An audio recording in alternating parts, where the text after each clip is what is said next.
Hello, everyone. Welcome to another stream on An English View on Porto. And 2025 is almost over. The new year's coming about. We hope for a great year here coming up. Joining me to look back at this year is a band of brothers, Paolo and George Andrade. Welcome on. Hello, thank you, Matt, for having me. Thank you for having us.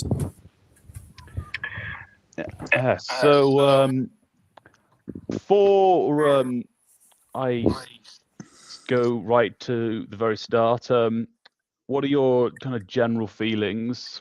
I'll let you go first, George. Yeah, obviously great. Great season so far. Francisco Farioli he's done everything that we could possibly expect. Unbeaten in the league, 15 wins in the league, I think it is. So, yeah, I mean it's been a great season, and it's even the signings that we got on Borja Sainz and Froholtz and Pablo Zaru, just great. Just been great so far, and 5 points ahead of Sporting and 10 points below Benfica, so we can ask for anything more. Paolo, Yeah, how do you reflect on the year? Yeah, honestly, considering where we were, like the first half of the year to where we are now, is pretty much a miracle. Like, I feel like our lives have been changed. We went from losing to Inter Miami in the Club World Cup to now being top of the league. As George said, 15 games. We're undefeated in the league. It's been pretty much a flawless season so far. So we can really only do nothing but be happy. It's pretty amazing. Just to me, it's the where we were 6 months ago to where we are now is just incredible. Yeah, I can't disagree with that at all.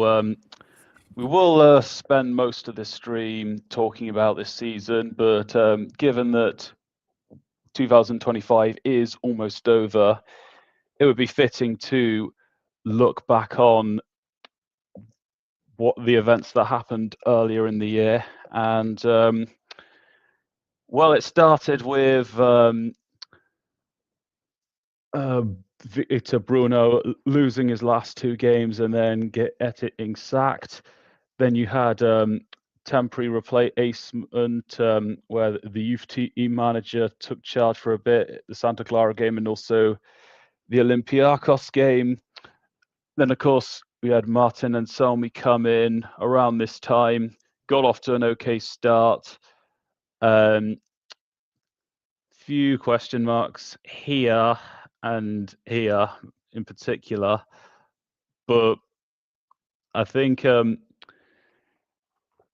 once this result came in, this was always going to go against him. This is always going to be clouded over him, regardless of what side of the debate you were on, whether you were to keep him or not during to that point. An okay finish.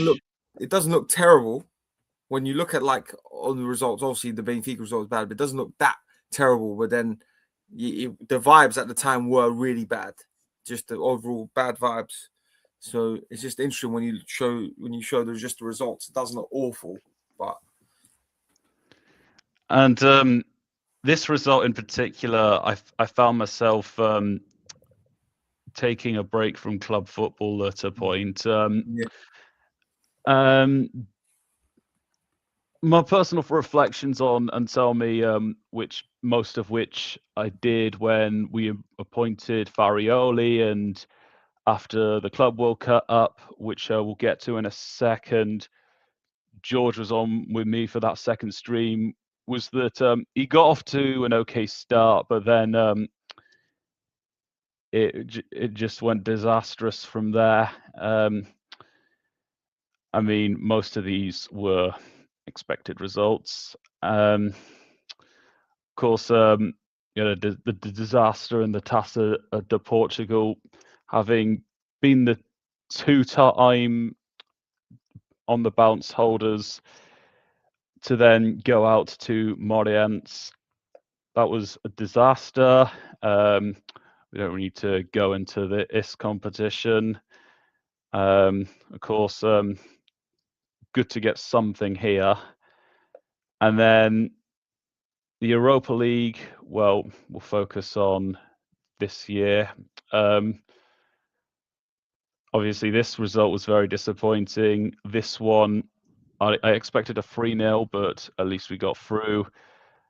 And at this point, Anselmi, the guy who'd won a Copa Sudamericana, so there was a bit of optimism that he would transfer that into the Europa League, having managed in the South American equivalent to this. But even though I think we definitely could have won, it just we were short. And then Club World Cup. This was the time where George made his debut on the channel. I take this result all day long. This was against the hardest opponent of the group. This was the result where I feel this is the result that eliminated us, because from what I remember, the first half we were the better side, but Porto were just, even then, most of the chances is the passing wasn't there. In terms of the synergy between the passers and the receivers. And then you had this game, 4-4. I actually did stay up for this game. I did a live stream watch along for this, and I did actually buy the Al Ali shirt recently, which I found in a shop nearby. But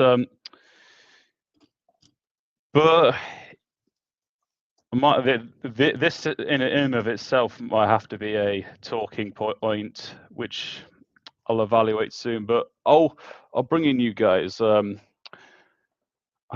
do you feel about life before Farioli came in? The league results don't look awful. Obviously, the 4-1 Benfica is really bad, but the overall vibes around that time were bad. And I think what sold it was what ended it for him was the Club World Cup, which really is a blessing in disguise. I do think it was that losing to Miami. I think obviously drawing to Al Ahly is bad, but I think it could have been different had we not lost into Miami. I think that's what sacked him, and it's honestly a blessing in disguise. Our team was rubbish. Like our team was also rubbish. So I do think we had a couple of bad manager with a bad squad, and that's what you get. So, but I do think when you look at it now, it is probably the best thing that could have happened. Sure, we could have went on to sign players in January 4th and Selmin being a better squad, but playing with the 3 at the back, it just wouldn't. I don't think we would be where we are now. So those are terrible results. This is probably the biggest down period really of my lifetime as a Porto fan. These are some embarrassing results, to be honest. So yeah, it's not good. George, do you feel you dodged a bullet by not staying up to watch Porto versus Al Ahly? Yeah, 100%. That was one of the most shocking performances, I think, because I'll be honest, I hadn't even heard of that team before we played them in a couple of cups. So I think, drawing 4-4, and obviously it was draw, but it's just the manner of it. It's just kind of, I feel like that result itself summed up the whole Anselmi period, where it was just shocking football.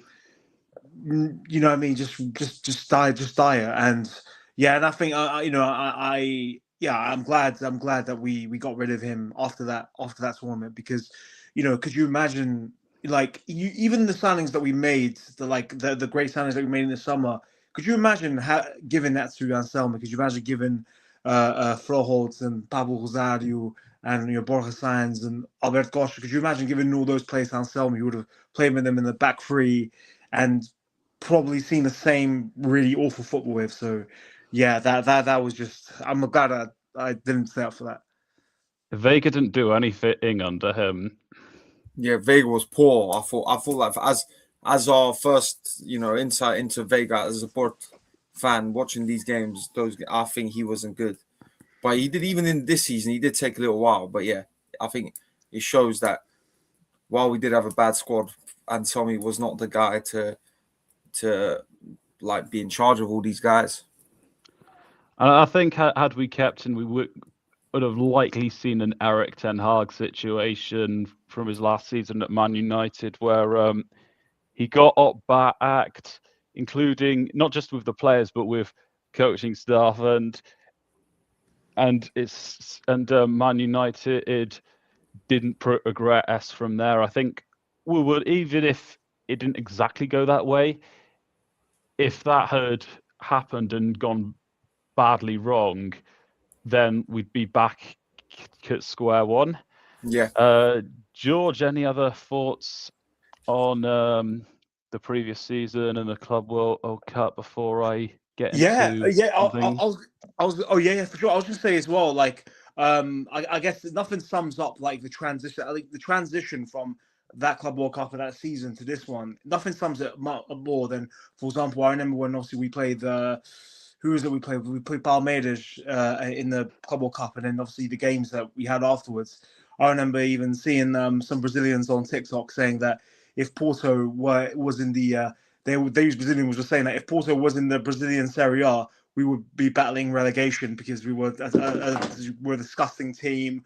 They couldn't believe how disgustingly bad we were. So it's crazy that we've gone from this team that people thought would Brazilians were saying that we would get relegated in the Brazilian Serie A to this team that is contender for the Europa League, is just absolutely sweeping the league right now.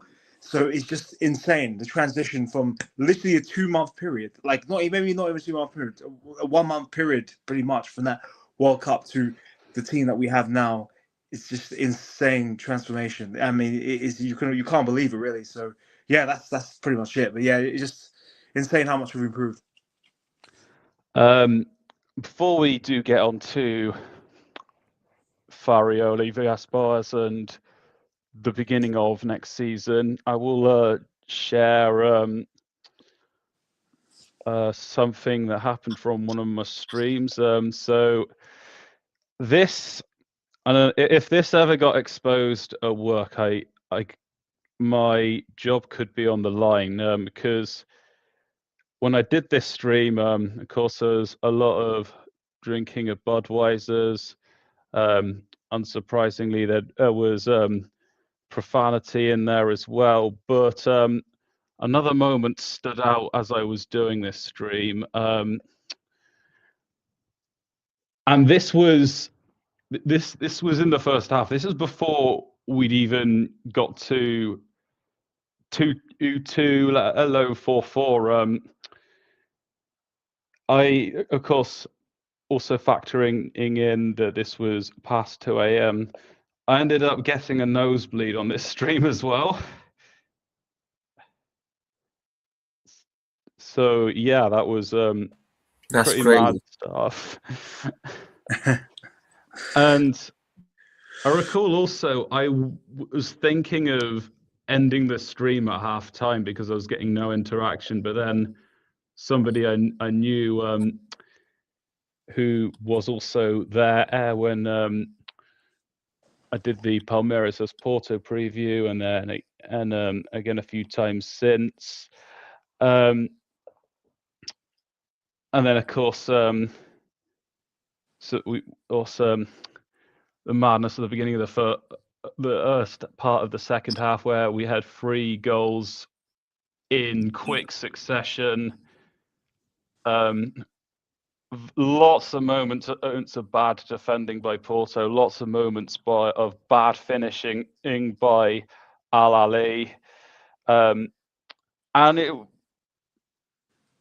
that game was also the first time we saw William Gomez do something, and it was probably also Gonzalo Borges' best game as well.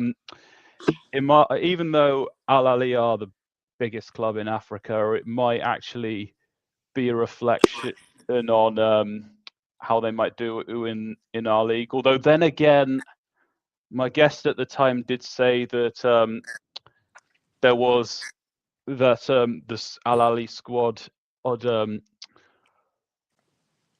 they didn't have the fitness. A lot of the players didn't have the fitness levels to play a full 90. So maybe you could factor that in. But still,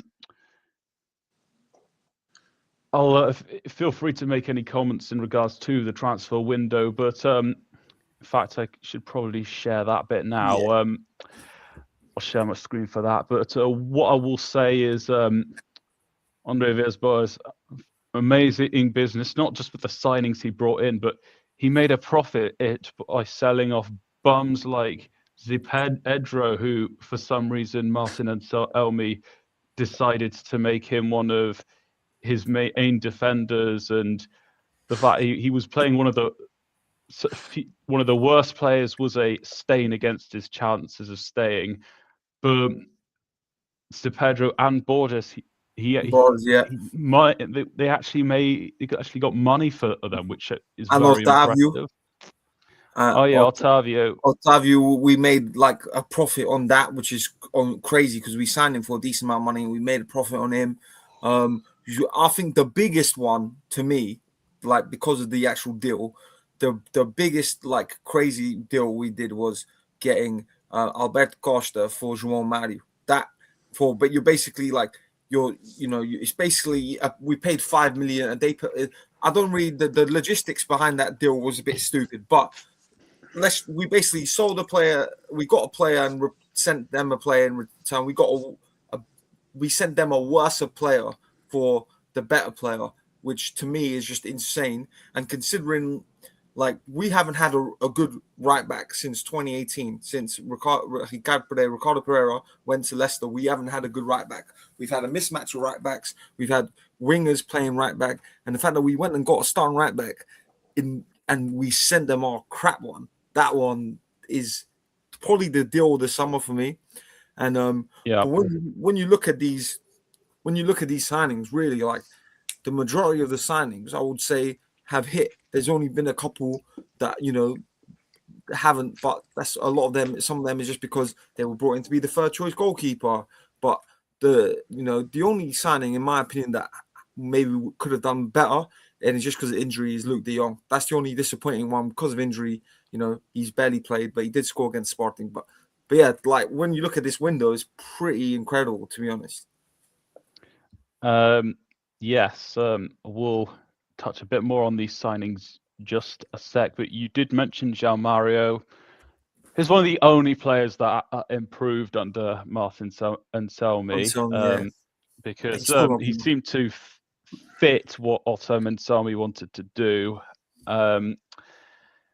But which also leads on to another one of the biggest problems for Anselmi is most players weren't improving under him. But nonetheless, still good business with the sales and loans.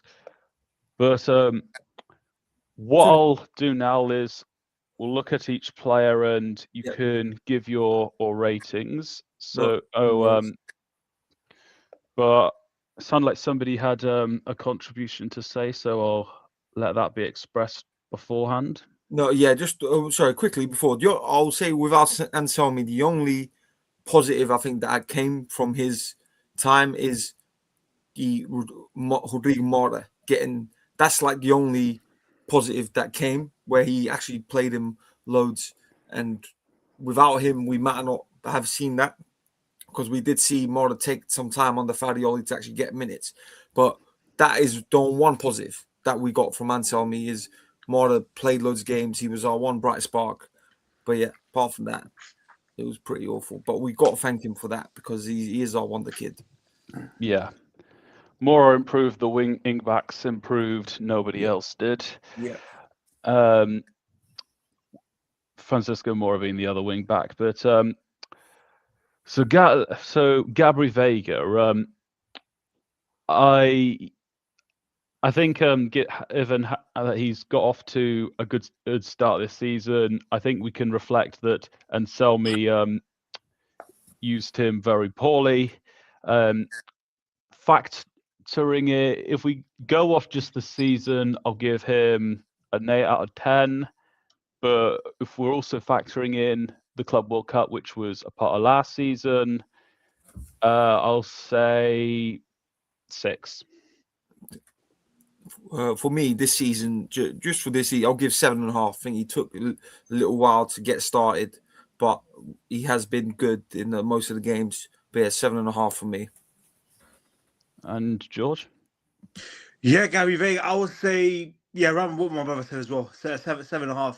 I think World Cup we didn't see the best from him, but I think this season, especially some certain games like the Nice game and obviously took more than a while to start benching him. So I think 7.5 for sure.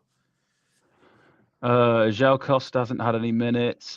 Dominic Perchpich has had a few starts and a few sub appearances. I think the general consensus would probably be a 6 to 7. Yeah, I think 6 is fair. 6 is fair. Yeah. Going in a reverse order, George, what do you make of Boya Sainz?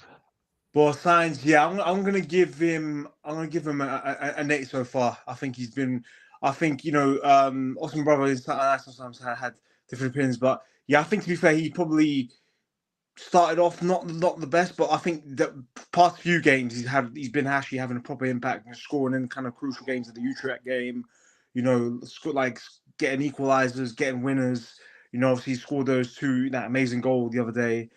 He scored a brace. So yeah, but the only thing with him is like we want to see more of what we got from him in Norwich, which was starting to get where at Norwich he would score these incredible goals from outside the box. He will cut in and score with his right foot outside the box. So we need to see more of that. But he's solid 8 out of 10. How do you feel, Paolo?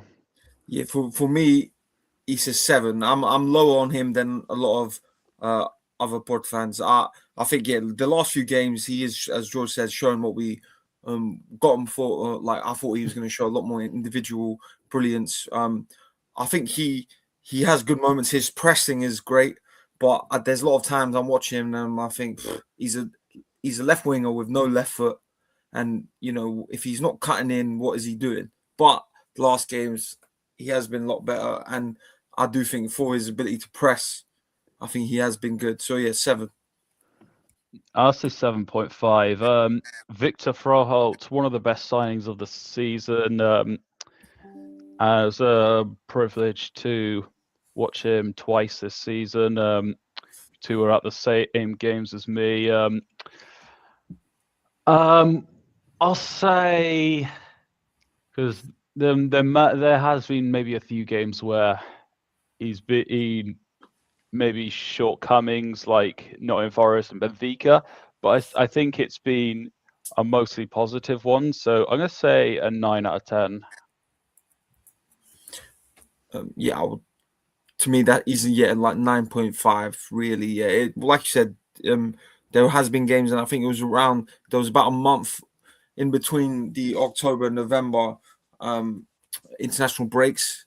I think it was that period there that he fell off a bit because I think of the sheer amount of games, and we were just driving him into the ground because we don't have we have a backup for everyone apart from him. So I think that is our biggest thing right now, where he plays so many minutes. But yeah, he is brilliant. He has been fantastic. I don't know who scouted him, but that guy deserves an award. So yeah, I would say 9.5. Yeah, go ahead, George. Yeah, exactly. I was just echo what you guys said. 9 out of 10. Interesting what brother Ed said in the end about the scouting. It's funny. I'm pretty sure from what I read in the beginning of the season, I think for it was from a bottle where like Farioli didn't actually know who Froholt was before we came when we were scouting at him and looking at him. But I think it was Andrea Villa's Bowers and his scouting team that mentioned to Farioli, "Oh, this kid in Denmark, Froholt, he looks incredible. What do you think about him?" And then I think Farioli watched a few videos of him and said, "Okay, I'm down. He looks incredible. Let's get him." So yeah, great pick from Villas Bowles and the scouting team. To be honest, you just think it's funny. Like he's 19, no one knew who the hell he was when we were linked to this kid. We didn't know who he was, but he just came in. Even in that preseason friendly against Atletico, where he was looking like the next Modric. Like he was just running the whole show in that game, and then even his performances in the league so far up to this day, it's been good. Couple maybe off days, maybe we don't see much of him, but his energy, his dynamism, even the fact that he can just last a full 90 minutes. Even my brother was saying this the other day, he can just last a full 90 minutes to the point where even like the Sheila Lamadora manager was mentioning him at the end of the game, saying that he put a guy in the midfield to counter Froholt's energy and his endurance. So he's just an incredible get. It is great. Yeah, it's just replacing Nico Gonzalez was going to be a tough shout. It's a tough ask, and we've done that with Froholt. So yeah, 9.5. Along with Nico Gonzalez, he's the best midfielder to play for Porto since Vitinha. Yeah, he's probably, but he's probably better than Nico was at Porto, I think. Yeah, I did make a statement as the best since Vitinha, but then one of my friends did bring up Nico Gonzalez, and I think Nico was good, but I think Froholt's been better than Nico was. But Nico was also in a really bad period of lean towards Froholt as well. Yeah, but I think it helps that Nico was in a really Nico was in probably the poorest part of Porto, so it doesn't help. But yeah, I think Froholt is great, is fantastic. No, Alberto Costa, in terms of the signing itself, I would maybe there was times when I was saying this is probably the best signing of the whole December summer window, and or maybe second to Jon Garcia to Barcelona. Not just with the business that Porto did, but also the fact that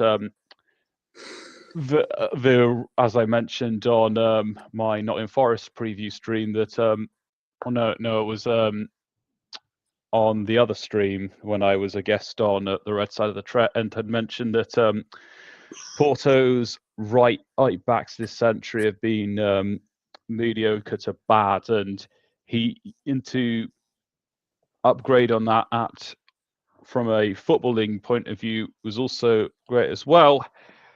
I thought he was fantastic in the first 2 months, especially that game against Sporting CP. That's when he showed viability that he could be a big game player, making key defensive recoveries and getting that assist for Luke de Jong's goal.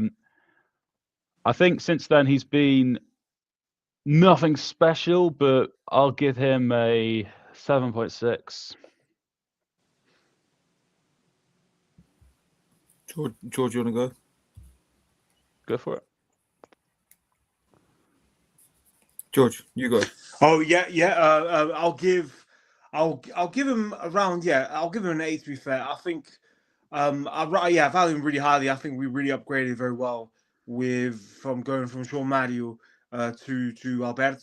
And you're right. I mean, I remember the beginning of the season he was racking up crazy assists as well. And I do think he got a bit unlucky because he did get injured for a few games. So that might have also. Yeah, that's worth mentioning.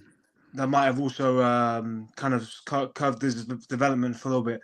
But it's solid. I think it's probably one of the best, right back options that we could have got. He's got a lot of energy. He's very good going forward, solid defensively, and he just adds lots to the team. He has a lot more than what João Mario did, and he's younger and he's got more potential. So, and especially when you think of the potential as well, obviously give him an 8 based on what he's done, but I think you can even maybe just a bit higher based on the potential of what he could be as well. So yeah, solid 8 outfit, I'll say. I'll raise mine to 7.8. Paolo? Yeah, I will say 8. I think I agree with what you said about maybe him dropping off a little bit, but I think even just having a solid right back is just a vast improvement to what we've had in the last few years. I think that position we've just been terrible in for so long. So the fact that he's come in, he solidified it, he's far better than Martin Fernandes, I think. So I believe just having him there is a big deal. I think 8 out of 10, I think it's fair. In terms of time, we'll quickly go through the 2 Dutch-speaking players. I think Luke De Jong would give us 7 and Pablo Rosario a 6.5. Whoa, really? How do you Oh, go? I think I initially was thinking 6 before I said 6.5, but I think he's in. I think he's been after. I think after Froholt, he's been our best signing. But you can argue because of the money, he's been our best. He's been our best signing. I think. oh yeah, I think he's been very useful. Yeah, I'll stick with that. At least the 6.5, but he's been like a rotational player, so but he's played so many. I think he's played 4 positions: played right back, centre back, CDM, CM, and I think without him, we would have been in massive trouble this season. I think, especially once Perez went out, he helped us massively, being that right centre back in a lot of games. I think he's been really class. He's only had one bad game, which was Nottingham Forest game, in my opinion. He's been. oh brilliant. yeah, that's. So Pablo, what do you make of? What would you give for De Jong and Rosario? I think Rosario, I would give a 9, really, and Whoa. De Jong, I would probably give like a 6 because he's the best ability is availability. I think it's really hard to give a guy who's only played 7 games, more than a 6. Like for that one goal, amazing, but he's not been around, not been about, and he's out for the whole season, so that's a big miss. I think his shot efficiency has helped give him a higher rating from me. George? Yeah, to be honest, I want to give Rosario a really high rating as well. I think maybe 8.5, 9 as well, because we also got to factor in the price tag for we got 3.5 million, and so for it's very difficult to. I know people spend crazy fees on individual players, but 3.5 million on this day in this day and age is kind of hard to come by, and to get a player like that who's been around the block for a long time. He was at PSV, he was at Nice for a while, and he's like he had that kind of reputation as like that solid European level player. That's like Europa League level player, kind of Champions League level player. And to get a player for like 3.5 million, where he's versatile, he chips in wherever he wants, a right back, centre back, DM. And he's solid. He wins. He wins the ball, interceptions. And he's done some great passes right now against the Nice, where he did some defense splitting passes, some really attractive, like really good ball, like good balls into Martin, the Vega. So, like he's just a good, solid player, and just really, very consistent, reliable. So, a 9.9 out of 10. I think I'll go 7. Final player, Jakub Kiviar. I'll say an 8.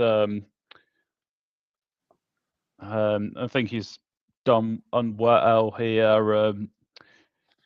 And I think any kind of cons aren't too much his fault. It's more that that him and Bednarek together can be exploited through pace. But I think he's done unwell here and barely put a foot wrong. How do you guys feel? Yeah, I think for both him and Bednarek, I'll say an 8.5.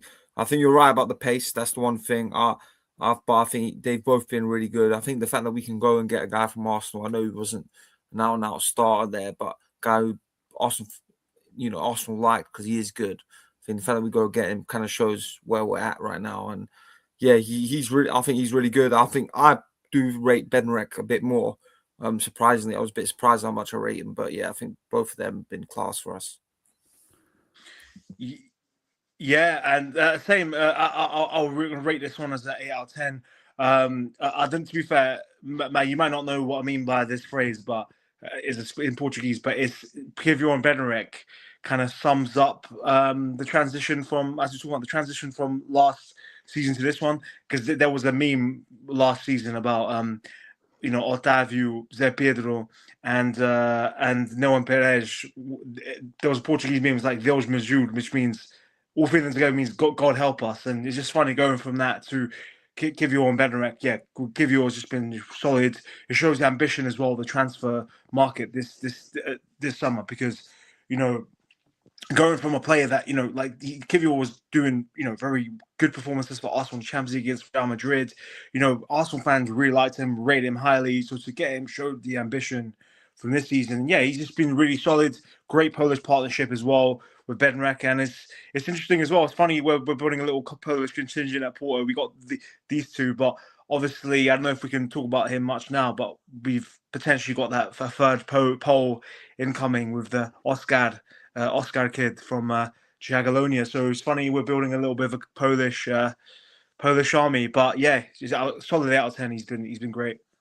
I did have another London-based Portuguese or London-based Porto fan reach out to me about them potential signings. Somehow I missed out Bednarek, and I'll say an 8 for him. Yeah, I think that's valid. I think I would say an 8 for Bednarek as well. I'll agree with my brother where I'll actually agree with him and say that I think Bednarek has been better. Like, it's funny as well because when you look at him, like, I'll be honest, when we first bought Bednarek, I was like, what, the same guy that's been relegated with Southampton for like twice, in fact. Twice, and I was just like, why are we getting him? But immediately, even that preseason game against Atletico, I was like, wow, this guy's an actual rock. Like, nothing really gets past him. Every game, I will say he gives a solid 7 to 8 out of 10 performance. He's just, never really seen him give a bad game. Even that game, even probably the worst Porto game that I feel like we've had, that was against Nottingham Forest, where we were both there. I actually think he was probably our best player in that game, and obviously he even scored that disallowed goal. But never really seen him have that too much of a bad performance, and he's actually saved us in games. I remember there was a game a few weeks ago where it was going in, but he just happened to be at the right time and head the ball away. So I can't remember who it was again. It was in the league, but he's just solid. He's just 9 out of 10 for me, to be honest. Actually, maybe 9 out of 10. Paolo? Bednarek for me is an 8. Yeah, I think both of them 8. But yeah, I think they've literally changed our lives, going from Otavio, Zé Pedro, and Perez to these two. Is just insane. Yeah. Another moment that stood out for me for Rumya and Bednarek when Diogo Costa was complaining a lot and even losing his head, and Jan Bednarek calmed him down, approached him and even got his head back in the game. And yeah. I think maybe Marcano was capable of doing that, but none of the other centre backs would have, or even players would have, even you would not have seen in that sort of leadership from 100%. Them last season. That's the one moment, the one time I've seen Diogo Costa lose his head properly as well. I remember that. I think he was complaining about a challenge on him, and he just lost his head. And So I think having someone like Bednarek is so invaluable. Really, it's crazy. I recall him doing it a few times last season as well. Yeah, we're honestly, it's crazy. The change in our centre backs to now. Well, we've conceded 4 goals in the league. Yeah, it was very impressive. I think rating the whole squad might be a bit of content for another time. But my thinking is go in slight reverse order and end with the league.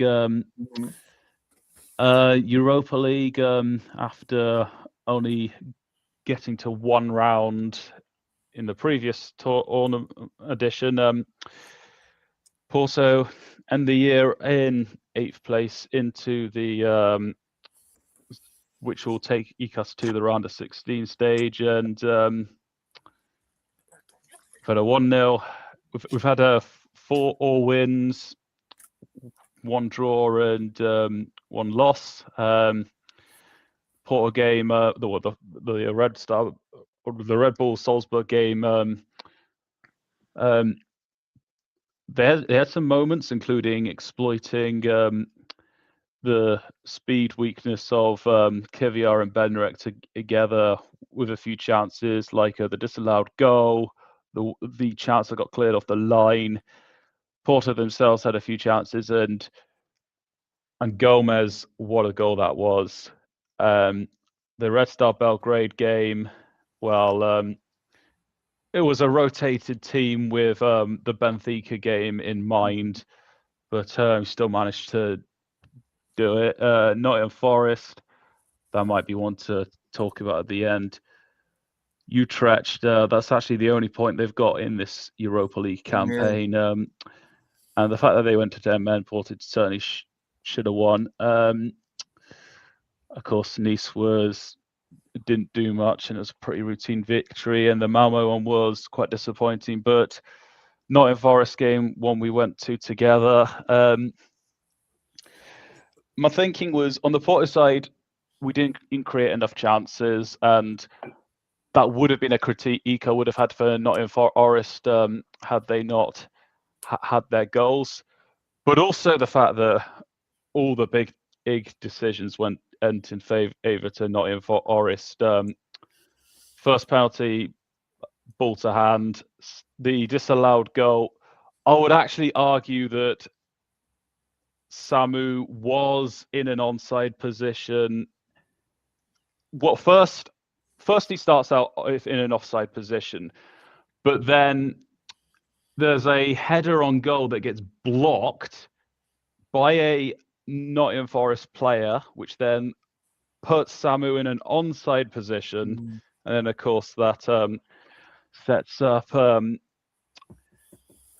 Bednarek, but and then with the other penalty incidents, I mean, at the time, I didn't really have enough of a view of it, and the ref did go to VAR, so I couldn't really complain much. And having seen in that after I got back to Bristol, that was a clear penalty. How do you guys feel about that? Feel free to comment on. That's the worst game, that Forest game, but I don't know. I think we were poor, to be honest. I think we weren't good until we basically let them have complete control of the ball until they scored, and then we decided to switch on. I think we also went in. I get what he's thinking, but we went in with Varela and with Rosario, and I think the idea was, we need physicality because they're a Prem team, they're physical. But I think that limited our creativity. We didn't have to start with either Vega or Mara, and realistically, they are our two only real creative outlets. So I do think that was a mistake from our side, and but yeah, and it depends. Especially the second pen. I remember seeing from, even though it was on the other side of the stadium, I thought that was a pen, and yeah, it was a clear pen. But yeah, I think it took us really 5 games. It was only in our 5th game that we actually played well in the Europa League against Nice. And then our first 4 games, we weren't good enough. For even the first 2 we won, but we weren't good enough. And then I thought Malmo, the second half, we chilled out and we scored an own goal at the end. But we could have been 5-0 up at halftime. So I was actually all right with that performance. But I do hope that our performances get better, especially as we go into the playoff to the next round. If we do get in the top 8, which we should do, considering who we've got next. But yeah, I'm hoping we can get a long run in, go far in the competition.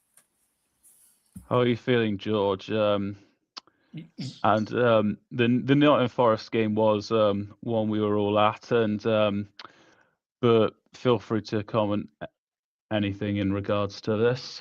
Yeah, so the Nottingham Forest game, I'll be honest, that was our worst, I think, performance this season. Yeah. We didn't really offer anything going forward. I mean, there was times where even when we were losing, we had a lot of the ball at times, and we were kind of past the main stat. I think was the fact that our possession was I think there was a stat I think I saw was like Bednarek was the player with the most passes in the game, and it kind of summed it up because we were just mainly passing it between our centre backs.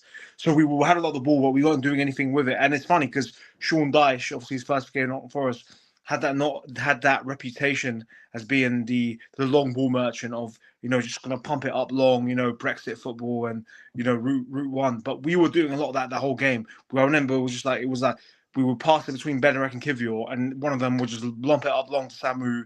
Either one of I think Milenkovic or Murillo would just deal with it, and it will go back to us, and again we'll pump it up long, and it wasn't working. And then I thought we had a bit of lease of life when Bednarek scored, who I think was our best player that game. And then I thought, okay, this could be the start of us maybe trying to get back in the game. But I think as soon as that goal got disallowed, I think it was over, because I do think, I don't know, it just felt like maybe the players are just kind of giving up a bit. And I think what Mova said was true. I think we could have maybe started the game with Mara or Vega, and in a way Probably it showed Vega that would have been the Fadioli best is. option. Yeah, and in a way, maybe the positive of that, it shows that Fadioli is quite adaptable. He's not one of these he's not like Anselmi, where he's just so focused on doing the same thing every single game. Whereas Fadioli, I do think he actually looks at the opposition. So I think that showed some good thinking for the opposition for Fadioli, but I think in hindsight it was the wrong call. But our Europa League performances, I'll be honest, I don't think we started off the Europa League pretty poor. I know we'll get results. We got the win against Salzburg, but our best performances in Europa League have been the last couple ones. The Nice game was very good, even though that they could have probably scored some goals as well. But the Malmo game was quite dominant. So we just need to take these performances. I want us to go far in Europa League. I'll be honest, seeing how Villa are doing, I don't know. I wouldn't be surprised if it's if we did go win far, if it was we got knocked out by Aston Villa or something like that. But yeah, it's gonna be very difficult to win Europa League with Aston Villa in it. I'll be honest, but I just want us to go far and give it a go as well. Hopefully we can get tickets for the Villa Park away end. I'd imagine there'd be a bit more demand for that than the Nottingham Forest game. But the only other chance I could remember from Porto in that Forest game was Varela had a shot from outside of the box that got saved, and we got a corner out of that.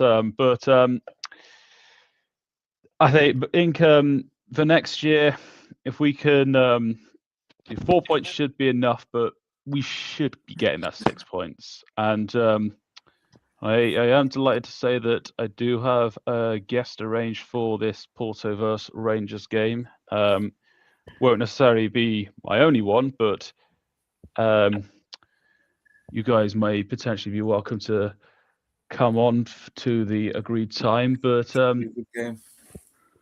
indeed, and hopefully a positive run that doesn't affect our league campaign so much. Oh no, anyway. Taça de Portugal, of course, we've had some big margin victories, including against Famalicão, which I'd have taken any sort of win given the fixture congestion. And the prize for winning this is a home tie against Benfica, which I will be in London for. I will be at the restaurant in Clapham for that game. Really? Oh, that's cool. That's pretty cool. Which will be my second visit. Any thoughts in regards to the Taça de Portugal? What you said, yeah, I was happy. The fact that we beat Famalicão 4-1, I was a bit surprised at that. I think they're a decent side, so I was a bit surprised that we won 4-1, and we only beat them 1-0 in the league at home, but at their home, to be fair. So, but the Benfica game, yeah, like obviously I want to win. I would like to win the treble, but I think that's gonna be tough. They're not great, but they're hard to beat. They haven't lost at all in the league. So I do think, yeah, we should hopefully win that. The next few fixtures coming up are tough, to be fair. So I'm a bit worried about these games coming up, but I'm forward to it. George?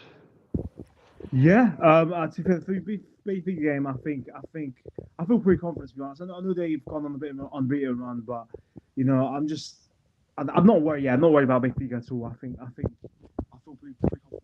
pretty confident that we'll win that one. And also any victory over José Mourinho, especially after how we snaked us by going to the Porto Sinal game, get that standing ovation and joining them 2 days later. So yeah, but I don't feel that worried about them. I feel pretty confident. Well, I'll also be doing a live preview stream for this game, and you two are welcome to come on for that as well. The only concern I have will be one that could easily be fixed by the time we get there. But let's look at the league. Perfect August, winning every game, not conceding a goal until this game, the Sporting CP game. But it was a fantastic game that showed that that our squad had viability in big games and could do what we did it away at Sporting CP. Amazing stuff from Froholt, Costa, De Jong, and Alberto Costa being my man of the match in that game with the things that he did earlier. With September, this is another game we were at. Of course, was not a lot else. Probably should have been more goals, but especially that Pepe chance in the second half, and some kind of comfortable wins, including this one on where we had Froholt sprinting about even 4-0 up in added time. We had 10 men, I think, in that game. We finished with 10 men against Aroca, I'm pretty sure. And we were 1-0 up. Got Martin Fernandes got sent off, and then we ended up winning 4-0. So that was probably the most impressive league victory, or one of them. True. And the Ica game, this was the game when I first went to the Appam venue, and of course, this could have been better, but it also could have been a lot worse. And then we had 2 games where we got the win, but it wasn't easy, and we did concede goals, and the Famalicão one as well. It wasn't straightforward. They're one of the better teams outside of the big 3, but I'm just glad to get any kind of win. And then kind of at this point, the last few games, I mean, to be fair, there was Porto, the victories against Estrella and Alverca, but I was at a stage where I was kind of concerned on the lack of goals, especially with the 2 home victories that came about. But it's been mostly positive, unbeaten, first since match day 4. Guys, give me your thoughts. Yeah, honestly, yeah. Like, I was at that Stel game as well. So, were you? Yeah, so it's good that we got some. When they equalized, I was like, oh no. But luckily we were right. I actually think that Estoril game, they came to the Dragon and outplayed us. That was really shocking. They were 10th in the league at that point. That was really shocking. But yeah, it has been concerning our lack of goals in certain games, and I do think sometimes our performances aren't great. But I feel like right now we're kind of like, we maybe are more mentality over like performances. I feel like our winning mentality is crazy, and I think that's what's getting us over the line. Even against Ciudad Amadora, when we scored the second goal, because it was on my side of I was behind one of the goals. We scored in the goal that I was in behind, and the reaction to the second goal was crazy. Like the way that everyone celebrated was, like we had won a cup game. And I think that is, anytime we do get through adversity, the way we overcome it shows the spirit of the team, and I think that's what's going to get us over the line. Our performances haven't been great, and sometimes I do, even yesterday we could have been better than we were there against ABS. I don't think we were good in a decent portion of that game, but we just get these games over the line where in previous years we maybe don't win against these low block teams. So I'm very happy.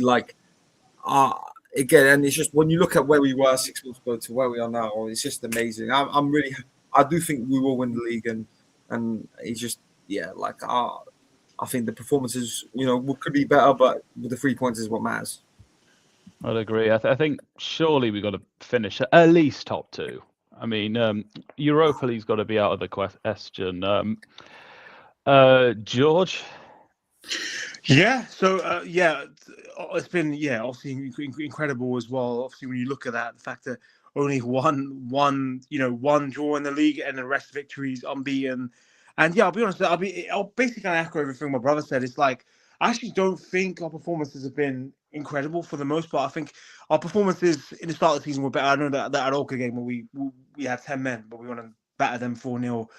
Games like that, and obviously the Sporting win was great. But I think we don't really smash teams. I think it's more of a mentality game. Even like yesterday's game where we were really poor in the first half, I thought, but then second half, and I think Farioli makes a couple of tweaks, and then we go, and then Samuel gets a couple of goals, and we go win the game. It's more things like that. I just think, and I feel like now for the first time, I actually say even 3 or 4 years, even if we're playing really, really badly, I feel like you can always trust that we can win the game.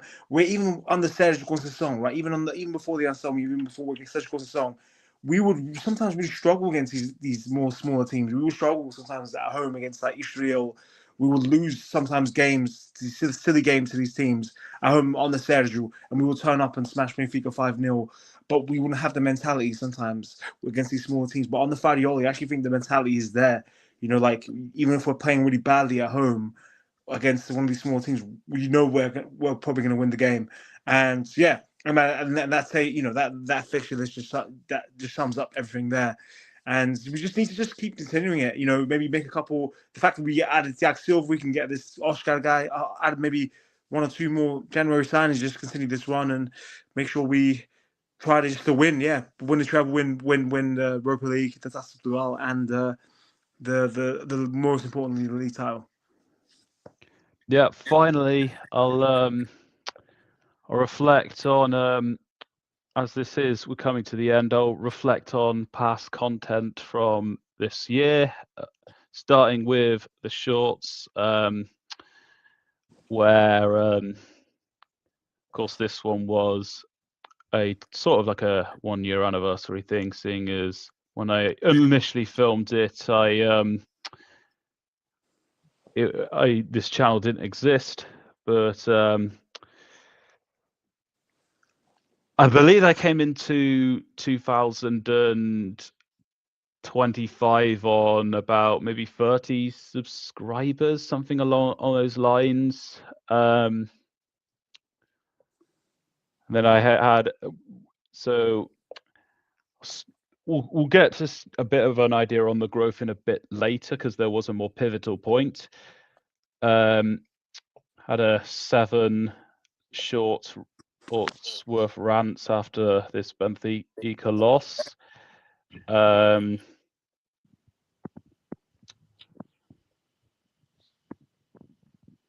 after the Club World Cup, we had a series of transfers, which that also enhanced my audience a bit. And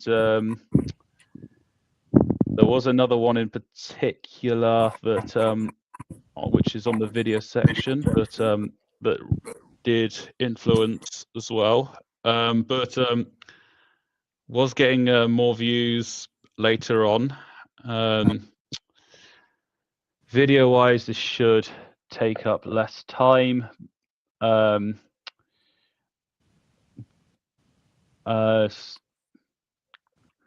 The one that stands out is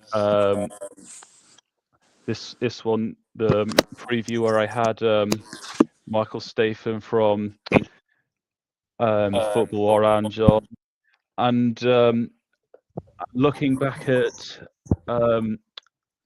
my lives, this game, the Olympic, it was the first time I had an opposition guest on. So completed a milestone here. Rui made his debut on when I previewed the Sporting CP home game last season. We had a few who had a back-to-back guests, as we had a Aruca journalist on then Nino Torres from Goal TV. Oh wow!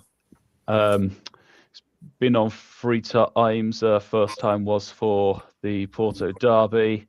Then we had Mike from Benfica make his debut on there.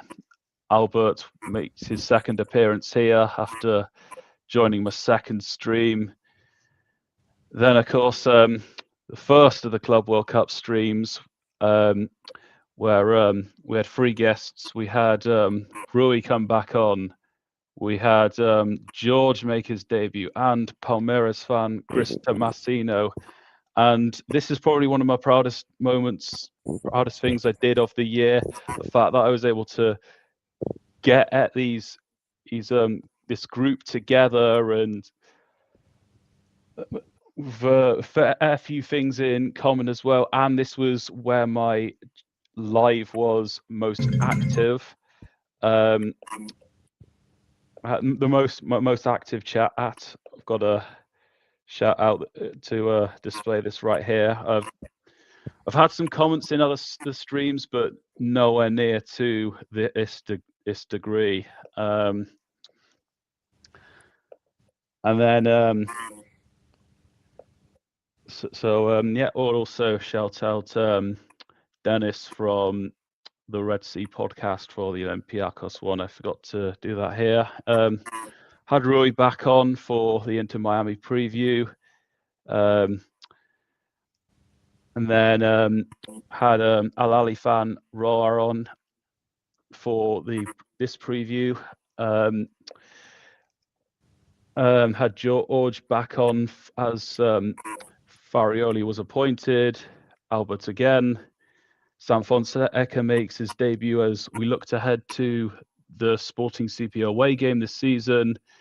This stream was a big milestone in the channel growing. I think it was one of the first, if not the first, where I actually broke the 1,000 view mark on this channel. Had George on for the RB Salzburg game. Had Mike and Nino on for the Benfica game.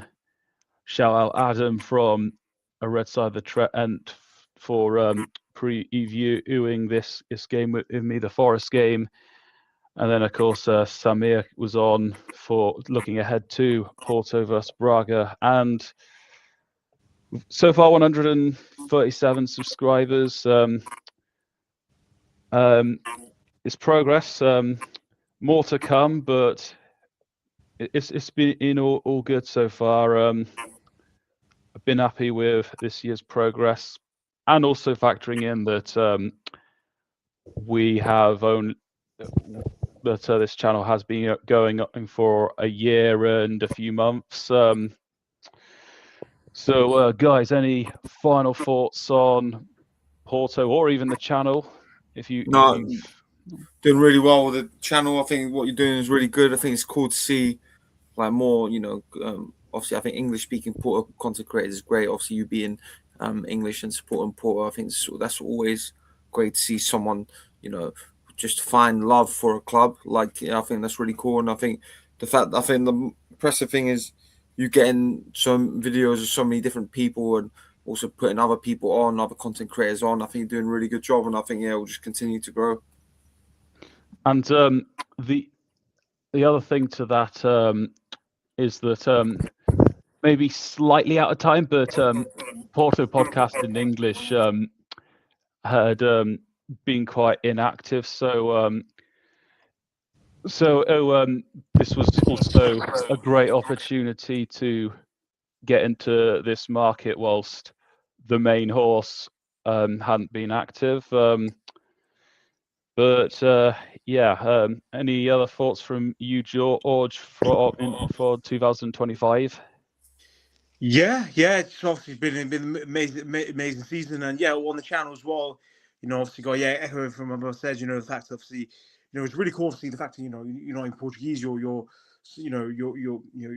English, and you just have that love for the club. You go everywhere you go, you follow Porto anywhere you can. Not in the forest. Going to the Porto games in Portugal. and having the different guests on, and even having podcasts in English on, having the long ball football as well, having so many cool Portuguese football channels and port channels and opposition channels, do very well. So yeah, and obviously thank you for having me and brother on as well. So yeah, just excited for the growth of the channel as well. Yeah, well, still currently at the stage where we're doing lives for the big games, and for the games that won't get as much attraction, do shorts, and if I've got time, do video previews where I can.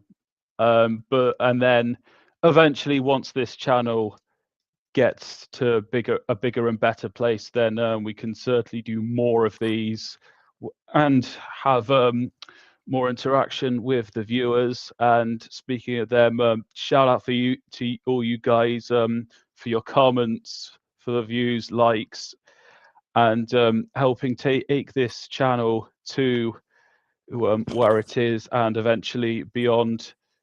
Very grateful for you, and thanks to both of you for coming on, and I'm sure you will be back in 2026. Hi guys, is this about SC Porto? Yeah, well, we dedicated most of the stream to that and had a few parts where we looked back at this channel. We'll do. We will. We'll we're starting to wrap up, but I think there's enough time to give your thoughts if you have any. But yeah, where can we find you to? I have linked both these guys' Twitters in the description, and I understand that Paolo has a TikTok that he's that's on the rise. Yeah, So thanks for that. tell Yeah, us more. on TikTok, yeah, Paul Talk Sport, Paul Talk Sport on TikTok. I've basically just been doing most of the video previews and reviews of the game, but I've also just any news that comes up. I have a little match day vlog from the Still Down the game that I went to, and I'm just trying to do as much content as possibly can and be as consistent. And your channel's one is also something that inspired, because I think being Portuguese but living in London, like I speak, I speak in English every day. I would like and having a thing of talking about Porto like in English, like there's a couple TikTok channels that also inspired it, of people who talk about different teams from abroad but in English. And I think it'll be cool to have this kind of a community of like English speaking people who care about the Portuguese league and stuff. And I want to just not just talk about Porto. I also did a couple of videos about players from the Portuguese league that are impressing me, because I do think this is a league that people shit on, and so yeah, I'm a big fan of the league and just big fan of talking about it. And so thank you for Matt for having me on. Also, shout out to sorry, mate. Do you mind if I say? I was just say shout out to Pedro Basilio, who just said that he's from Paolo's TikTok as well. So shout out to them as well. Yeah. Do go ahead and share the other thing you were going to share with us, if there was anything, of course. No, yeah, I'm done. Just thank you, Pedro. I was George speaking to. I was asking George. Oh yeah, go on, George. Was this in regards to February, Matt? I will announce that maybe later down the line, but to the channel. But I believe you were going to mention something before you addressed Pedro and Paolo's TikTok. Your own channel, George. Yeah. Sorry, yeah. Oh yeah. So obviously got you obviously Twitter. Just follow me on. So let me just get the name of the Twitter channel. Yeah, it's at George95, where sometimes talk about Port as well. But yeah, that's it. Oh yeah, at George and that 95. And George also does have an Everton channel as well on TikTok. Yeah. I also have an Everton TikTok channel, but I didn't mention it because it's not Porto related. But yeah, I also have an Everton TikTok channel as well. It's called at George Talks Everton, but I need to change the name because I just got my name George Andrade in it. So, but I might need to wait a couple of days to change the name to make it a bit more accessible. But yeah, it's not Porto related. So, but fair enough. Yeah, it's all good. Yeah, once again, it's been great to have you on. Shout out to the both of you and to Pedro and to any future viewers. It's been mostly a good year apart from what happened with Anselmi and Victor Bruno, but it's been in a fantastic second half of the year. I'm looking forward to what comes around next year, and it's been great having you all on the journey. And until next time, Forza Porto. Thanks, Matt.